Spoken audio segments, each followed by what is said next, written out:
everyone, Karen Roby here for TechRepublic. I'm happy today to be talking about DevSecOps. Certainly a topic that we have talked about, we write about a lot, and Jonathan Hunt's here with me. Jonathan, I'm happy to talk with you about this today, and certainly it's a something that you talk about, I'm sure, in your sleep, or could. I appreciate you being with us here today. First, just tell us, just for a second about GitLab and your role there. Yeah, absolutely. So it's an absolute pleasure to be here. Thank you for having me.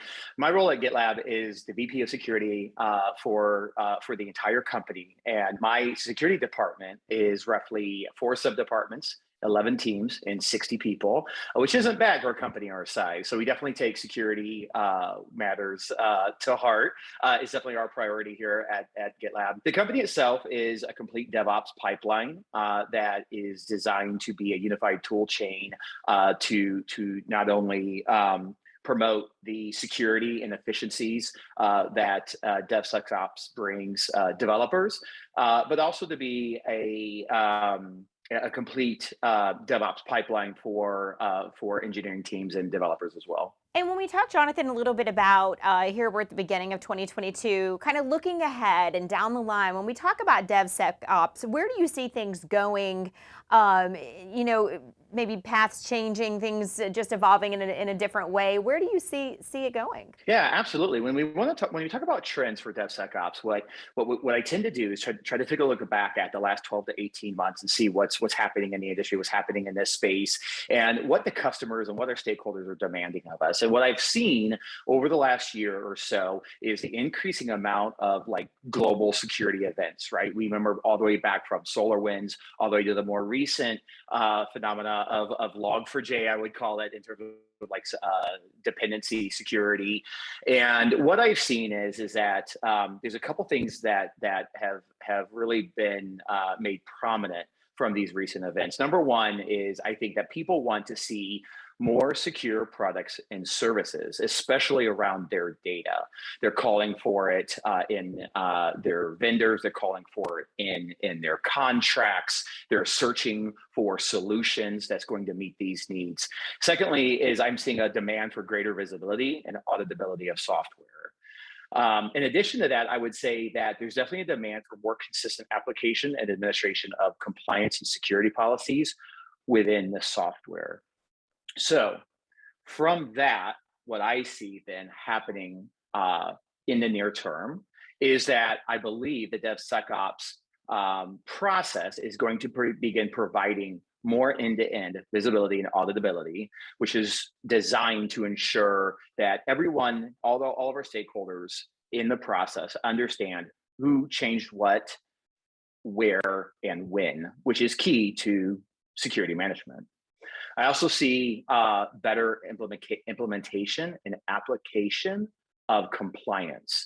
So this is important because today we don't have a great holistic view of compliance within our software frameworks. So it's challenging for our security teams to go in and identify where policies are being met, where policies are being broken.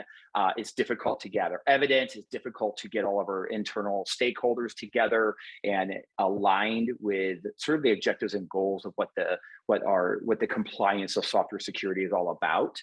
And so really by implementing better compliance policies and visibility within the software, what that's doing is it's bringing the developers and our entire CI/CD pipeline closer to the compliance team, closer to audit evidence, closer to our auditors themselves. And when we talk about, changes and things that we've seen, Jonathan, COVID-19 has obviously changed and impacted us in every way, from personal to work, everything in between.